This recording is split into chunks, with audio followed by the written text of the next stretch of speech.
ಇವತ್ತು ನಮ್ಮ ಮನೆಗೆ ಒಂದು ಹೊಸ ಕಾರ್ ಬಂದಿದೆ. ಆಟೋಗಳ ಮೇಲೆ ಹೆಂಗೆ ನಮ್ ಶಂಕರಣ್ಣನ್ ಫೋಟೋ ಕಾಯಂ ಆಗಿರುತ್ತೆ, ಆತರ ಕ್ಯಾಬ್ ಗಳ ಮೇಲೆ ರಾಯರ್ ಇದ್ದಾರೆ ಅನ್ನುವಂತ ಸ್ಟಿಕ್ಕರ್ ಕಾಯಂ ಆಗಿರುತ್ತೆ. ಇವಣ್ಣ ಆಕ್ಸೆಸ್ ಅಲ್ಲಿ 5 ಲಕ್ಷ ಗಿಂತ ಜಾಸ್ತಿ ಸಾಮಾನು ಹಿಡ್ಕೊ ಹೋಯ್ತಾಯ್ತಲ್ಲ ಗುರು. ಇಷ್ಟು ದಿನ ಈಸಿ ರೆಂಟಲ್ಸ್ ಅವರು ಗಾಡಿಗಳನ್ನ ರೆಂಟಿಗೆ ಬಿಡ್ತಾ ಇದ್ರು. ನೆಕ್ಸ್ಟ್ ಮಂತ್ ಇಂದ ನೀವು ಕಾರ್ಗಳನ್ನ ಕೂಡ ತಗೋಬಹುದು. ಒಳಗಡೆ ನೀವು ಹಾಡು ಕೇಳ್ತಿದ್ರೆ ಪಕ್ಕದವ್ರಿಗೆಲ್ಲ ಕೇಳುತ್ತೆ.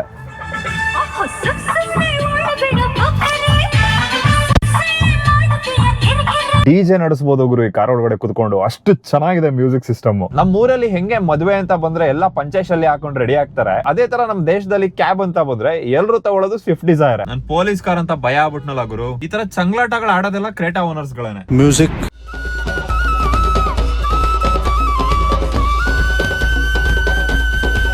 ಇಂಡಿಯನ್ ಕಾರ್ ಇಂಡಸ್ಟ್ರಿಯಲ್ಲಿ ಒಂದು ರೆವಲ್ಯೂಷನ್ ತಂದಂತ ಕಾರ್ ಅಂದ್ರೆ ಸ್ವಿಫ್ಟ್. ಸುಜುಕಿ ಅವರು ಎಸ್ಟೀಮ್ ನ ನಿಲ್ಲಿಸಿದಾಗ ಅದಕ್ಕೆ ರೀಪ್ಲೇಸ್ಮೆಂಟ್ ಆಗಿ ಅವರಿಗೆ ಒಂದು ಸೆಡಾನ್ ಬೇಕಿತ್ತು. ಅದಕ್ಕೋಸ್ಕರ ಸುಜುಕಿ ಅವರು ಒಂದು ಮಾಸ್ಟರ್ ಸ್ಟ್ರೋಕ್ ಅಂತ ಬಿಟ್ಟಿದ್ದು ಸ್ವಿಫ್ಟ್ ಡಿಸೈರ್ ನ. ನೀವು ಟಾಪ್ ಎಂಡ್ ತಗೊಂಡ್ರೆ ಫಾಗ್ ಲ್ಯಾಂಪ್ ಗಳು ಬರುತ್ತೆ, ಇದರಲ್ಲಿ ಫಾಗ್ ಲ್ಯಾಂಪ್ ಬರೋದಿಲ್ಲ, ಎಕ್ಸ್ಟ್ರಾ ಹಾಕ್ಸ್ಕೋಬೇಕು. ಪ್ರೊಜೆಕ್ಟರ್ ಹೆಡ್ ಲ್ಯಾಂಪ್ ಇದೆ, ಹ್ಯಾಲೋಜನ್ ಇಂಡಿಕೇಟರ್ ಇದೆ, ಇಲ್ಲಿ ಒಂದು ಸುಜುಕಿ ಲೋಗೋ ಇದೆ, ಈಸಿ ರೆಂಟಲ್ ಸ್ಟಿಕ್ಕರ್ ಇದೆ ನೋಡಿ. ಸ್ವಿಫ್ಟ್ ಡಿಸೈರ್ ಅವಾಗಿನ ಕಾಲದಲ್ಲಿ 4 ಮೀಟರ್ ಗಿಂತ ಒಂಚೂರು ದೊಡ್ಡದಾಗಿತ್ತು. ಸೊ ಫಸ್ಟ್ ಜನರೇಷನ್ ಸ್ವಿಫ್ಟ್ ಗಳನ್ನ ನೀವೇನ್ ನೋಡ್ತೀರಾ, ಆ ಕಾರ್ ಆಕ್ಚುಲಿ ಸೈಜ್ ದೊಡ್ಡ ಇರುತ್ತೆ. ಇವಾಗ ಬರ್ತಾ ಇರುವಂತ ಸ್ವಿಫ್ಟ್ ಗಳನ್ನ ನಾವು ಪ್ರಾಪರ್ ಸೆಡಾನ್ ಅಂತ ಕರೆಯಕ್ ಆಗೋದಿಲ್ಲ. ಮುಂದೆ ಹೋಗ್ತಾ ಇದೆ ನೋಡಿ, ಅದೊಂದು ಪ್ರಾಪರ್ ಸೆಡಾನ್. ಇದನ್ನ ನೋಡಿದ ತಕ್ಷಣ ಸ್ವಿಫ್ಟ್ ಡಿಸೈರ್ ಅಂತ ಗೊತ್ತಾಗುತ್ತೆ. ಏನಕ್ಕೆ ಅಂದ್ರೆ ಸೈಡ್ ಇಂದ ಸಿಲೋಯೆಟ್ ಹಂಗೆ ಇದೆ, ಬಟ್ ಡಿಸೈನ್ ಎಲಿಮೆಂಟ್ಸ್ ಗಳನ್ನ ಚೇಂಜ್ ಮಾಡಿದ್ದಾರೆ. ಹೆಡ್ ಲೈಟ್ ನೋಡಬಹುದು ನೀವು, ತುಂಬಾನೇ ಶಾರ್ಪ್ ಆಗಿದೆ. ಹಿಂದ್ಗಡೆ ಟೈಲ್ ಲೈಟ್ ನ ಇವರು ಶಾರ್ಪ್ ಆಗಿ ಮಾಡಿದ್ದಾರೆ. One of the best selling car ಆ ಟೈಮ್ ಅಲ್ಲಿ. ಇವತ್ತಿಗೂ ಕೂಡ 18 ವರ್ಷ ಆದ್ಮೇಲೂ ಎಸ್ಪೆಷಲಿ ಎಲ್ಲೋ ಬೋರ್ಡ್ ಅಲ್ಲಿ ಅಲ್ಲೊಂದು ಸ್ವಿಫ್ಟ್ ಡಿಸೈರ್ ಇದೆ. ಎಲ್ಲೋ ಬೋರ್ಡ್ ಅಲ್ಲಿ ನಾನು ಇವತ್ತು ಓಡಿಸ್ತಾ ಇರೋದು ಎಲ್ಲೋ ಬೋರ್ಡ್ ಸ್ವಿಫ್ಟ್ ಅಲ್ಲ, black and yellow board Swift.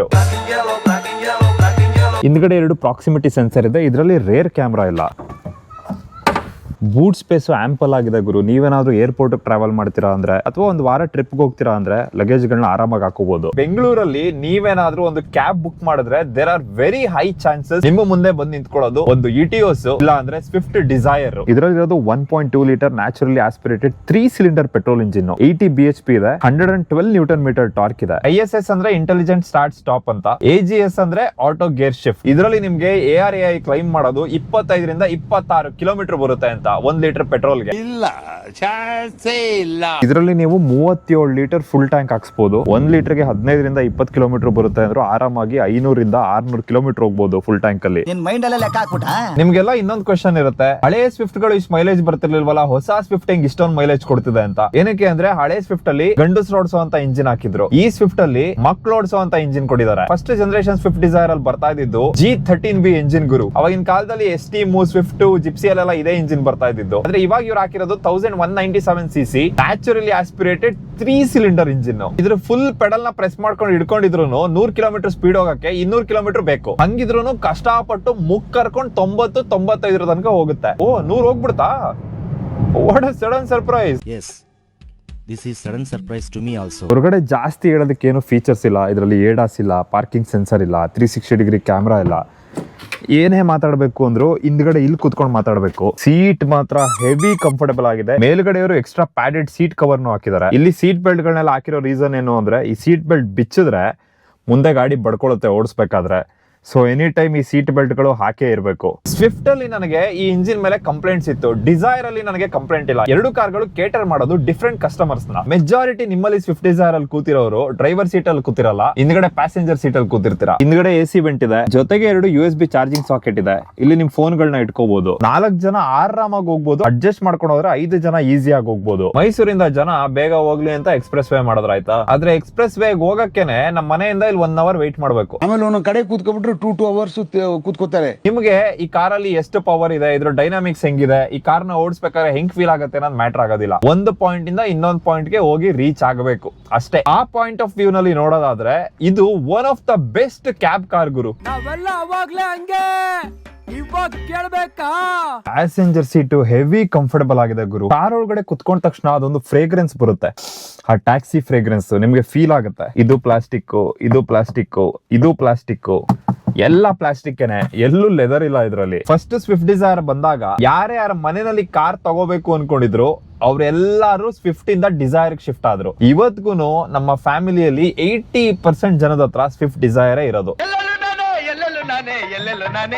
ನನ್ ಸುತ್ತಮುತ್ತ ಇರುವಂತ ಸ್ನೇಕ್ಸ್ ಗಳಿಗಿಂತ ಜಾಸ್ತಿ ಇವತ್ತು ಸ್ವಿಫ್ಟ್ ಡಿಸೈರ್ ಇದೆ. ಇತ್ತೀಚೆಗೆ ನನ್ನ ಸುತ್ತಮುತ್ತ ಎಷ್ಟು ಜನ ನಮಕ್ಕರಾಮ್ ಫ್ರೆಂಡ್ಸ್ ಗಳಿದ್ದಾರೆ ಅಂದ್ರೆ, ನಾನೆಲ್ಲಾರು ಮೀಟಪ್ ಹೋದಾಗ, ಇವೆಂಟ್ ಹೋದಾಗ, ಫಂಕ್ಷನ್ ಹೋದಾಗ, ಲಾಂಚ್ ಇವೆಂಟ್ ಹೋದಾಗ ಸೇಫ್ಟಿಗೆ ಸ್ನೇಕ್ ಶಾಮ್ ಅವ್ರ ನಂಬರ್ ಇಟ್ಕೊಂಡಿರ್ತೀನಿ. ಅರ್ಥ ಆಯ್ತು ಅನ್ಸುತ್ತೆ.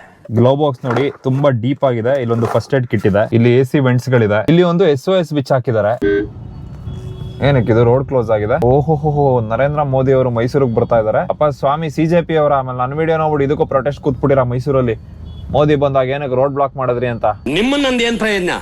ನಿಮ್ಮನ್ನ ನೀವು ಊರ್ ಬಸವ ನಂಗೆ ಅಲಿಯಾಕ್ ಬಿಟ್ಟವ್ರಲ್ಲ ನಿಮ್ಮಪ್ಪ ಅಂದಿರು, ಅವ್ರಿಗೆ ಬದ್ಲುಗಿಬೇಕು. ಇನ್ನ ಈ ಕಾರಲ್ಲಿ ಇರುವಂತ ಪರ್ಫಾರ್ಮೆನ್ಸ್ ಬಗ್ಗೆ ಮಾತೇ ಇಲ್ಲ. ಏನಕ್ಕೆ ಅಂದ್ರೆ ಪರ್ಫಾರ್ಮೆನ್ಸ್ ಇಲ್ಲ. ಅದನ್ನ ಬಿಟ್ರೆ ನೆಕ್ಸ್ಟ್ ಬರೋದು ಕಂಫರ್ಟ್. ಸರ್ಪ್ರೈಸಿಂಗ್ಲಿ ನಾನು ಎಕ್ಸ್ಪೆಕ್ಟ್ ಮಾಡಿರ್ಲಿಲ್ಲ ಸ್ವಿಫ್ಟ್ ಡಿಸೈರ್ ಇಷ್ಟು ಕಂಫರ್ಟಬಲ್ ಆಗಿರುತ್ತೆ ಅಂತ. ನೋಡಿ ಬ್ಯಾಡ್ ರೋಡ್ಸ್ ಮೇಲೆ ಎಷ್ಟು ಚೆನ್ನಾಗಿ ಗ್ಲೈಡ್ ಆಗ್ತಾ ಇದೆ. ಹಂಗಂತ ಇದರಲ್ಲಿ ಫ್ರಂಟ್ ಸಸ್ಪೆನ್ಷನ್ ಇದೆಯಲ್ಲ, ಇದು ಮ್ಯಾಕ್ ಫ್ರೆಸನ್ ಸಸ್ಪೆನ್ಷನ್ ಅಂತ. ಇಲ್ಲಿ ಬಾಡಿಗೆ ಸಸ್ಪೆನ್ಷನ್ ಮೌಂಟ್ ಆಗಿರೋದಿಲ್ಲ, ಇಲ್ಲಿ ಒಳಗಡೆ ಸಪರೇಟ್ ಯೂನಿಟ್ ಅಲ್ಲಿ ಮೌಂಟ್ ಆಗಿರುತ್ತೆ. ವೈಬ್ರೇಷನ್ಸ್ ಕಮ್ಮಿ ಫೀಲ್ ಆಗುತ್ತೆ. ರೈಡ್ ಕ್ವಾಲಿಟಿ ಸೂಪರ್ ಆಗಿರುತ್ತೆ. ಇನ್ನ ಇದ್ರ ಪ್ರೈಸ್ ವಿಚಾರಕ್ಕೆ ಬಂದ್ರೆ, ನೀವೇನಾದ್ರೂ ವೈಟ್ ಬೋರ್ಡ್ ತಗೋತೀರಾ ಅಂದ್ರೆ 11 ರಿಂದ 12 ಲಕ್ಷದ ಒಳಗಡೆ ಸಿಕ್ಬಿಡುತ್ತೆ ನಿಮ್ಗೆ ಆಟೋಮೆಟಿಕ್ ವೇರಿಯಂಟ್. ನೀವೇನಾದ್ರೂ ಎಲ್ಲೋ ಬೋರ್ಡ್ ತಗೋತೀರಾ ಅಂದ್ರೆ 10 ಲಕ್ಷದ ಒಳಗಡೆ ಸಿಕ್ಬಿಡುತ್ತೆ. ಒಂದ್ ರಾಯಲ್ ಎನ್ಫೀಲ್ಡ್ ನ ಎಷ್ಟು ದುಡ್ಡಲ್ಲಿ ಮೇಂಟೈನ್ ಮಾಡ್ತೀರಾ ಅದಕ್ಕಿಂತ ಕಮ್ಮಿ ದುಡ್ಡಲ್ಲಿ ಇದನ್ನ ಮೇಂಟೈನ್ ಮಾಡಬಹುದು. ಸರ್ವಿಸ್ ಅಷ್ಟು ಎಕ್ಸ್ಪೆನ್ಸಿವ್ ಆಗಿಲ್ಲ, ಸ್ಪೇರ್ಸ್ ಅಷ್ಟು ಎಕ್ಸ್ಪೆನ್ಸಿವ್ ಆಗಿಲ್ಲ. ಇದ್ರಲ್ಲಿ ಬರುವಂತ ಇನ್ಶೂರೆನ್ಸ್ ಕಮ್ಮಿ ಇದೆ.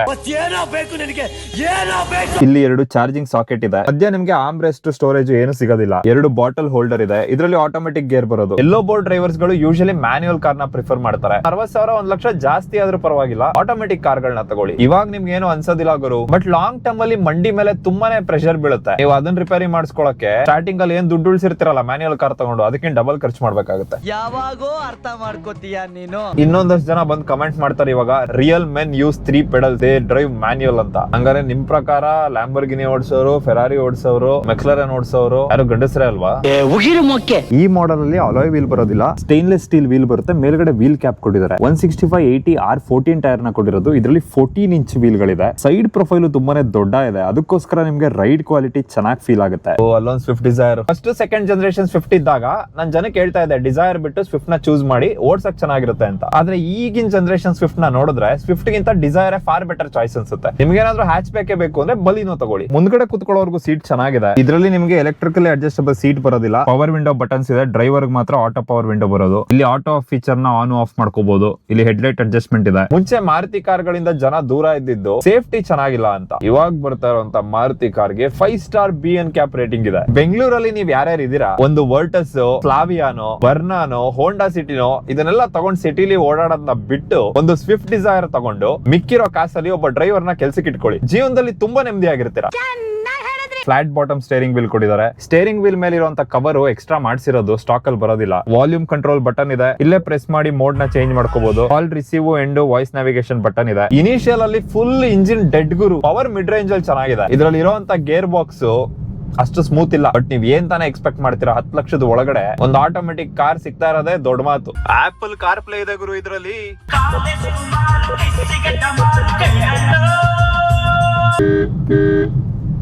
ಹೇ ಅಕ್ಕೋ, ನಿದ್ದೆ ಮಾಡ್ಕೊ ಓಡಿಸ್ತಿದ್ಯಾ ಗಾಡಿಯಾ? PUC ಪಾಸ್ ಆದ್ವು ಅಂತ ಕೊಡ್ಸ್ಬಿಡ್ತಾವ ಮನೇಲಿ ಆಕ್ಟಿವ್ ಹೊಂಡವ. ಎತ್ಕ ಬಂದ್ಬಿಟ್ಟು ಸುಮ್ನೆ ಓಡಿಸೋದು. ಲೆಫ್ಟ್ ಇಂಡಿಕೇಟರ್ ಹಾಕ್ಬಿಟ್ಟು ರೈಟ್ ಹೋಗೋದು. ಕೈನಾಗ್ ಬ್ರೇಕ್ ಹಿಡಿ ಅಂದ್ರೆ ಕಾಲ್ನಾಗ್ ಹಿಡಿಯೋದು. ಇವ್ರ ಗಾಡಿ ಬ್ರೇಕ್ ಪ್ಯಾಡ್ಗಿಂತ ಚಪ್ಲಿಗಳೇ ಬೇಗ ಸೌದೋಗಿರ್ತವೆ. ಬರೀ ಫೀಮೇಲ್ ಅಷ್ಟೇ ಅಲ್ಲ, ಗಂಡಸರು ಹಿಂಗೆ ಮಾಡ್ತಾರೆ. ಯಾವಾಗ ಒಬ್ಬ ಗಂಡ್ಸು ಇನ್ನೊಬ್ಬ ಗಂಡ್ಸ್ ಮಾಡೋ ತಪ್ಪನ ಹೇಳ್ತಾನೆ ಅದು ಸೀನ್ ಆಗೋದಿಲ್ಲ. ಅದೇ ಯಾವಾಗ ಒಬ್ಬ ಗಂಡ್ಸು ಒಂದ್ ಹೆಂಗ್ಸ್ ಮಾಡುವಂತ ತಪ್ಪನ ಹೇಳ್ತಾನೆ ಅವಾಗ ಸೀನ್ ಆಗುತ್ತೆ. ಹೆಣ್ಣು ಜನ್ಮ ಹಾವು ಇದ್ದಂಗೆ ಕೆಳಕದ್ರೆ ಕಚ್ಚಾ ಬಿಡುತ್ತೈತೆ. 2013 ಅಲ್ಲಿ ಲ್ಯಾಪ್ಟಾಪ್ ತಗೊಂಡಾಗ ನನಗೆ ಮ್ಯಾಕ್ ಬುಕ್ ತಗೋಬೇಕು ಅಂತ ತುಂಬಾನೇ ಆಸೆ ಇತ್ತು. ಆದ್ರೆ ಏನ್ ಮಾಡೋದು, ಅವಾಗ ಮ್ಯಾಕ್ ಬುಕ್ ಹೆವಿ ಎಕ್ಸ್ಪೆನ್ಸಿವ್. ಈ ಲ್ಯಾಪ್ಟಾಪ್ ಕೆಟ್ಟ ಮೇಲೆ 2 ವರ್ಷದ ಮುಂಚೆ ಇನ್ನೊಂದು ತಗೊಂಡೆ, ಅವಾಗ್ಲೂ ಮ್ಯಾಕ್ ಬುಕ್ ತಗೊಳಕ್ಕಾಗಿರ್ಲಿಲ್ಲ. ಆದ್ರೆ ಇವಾಗ ಮ್ಯಾಕ್ ಬುಕ್ ತಗೊಂಡಿದ್ದೀನಿ. ಇದು 64 GB ರ್ಯಾಮ್ ಇರುವಂತ ಮ್ಯಾಕ್ ಬುಕ್. ಇನ್ಮೇಲೆ ಎಡಿಟಿಂಗ್ ಅಲ್ಲಿ ಏನು ಇಶ್ಯೂ ಇರೋದಿಲ್ಲ.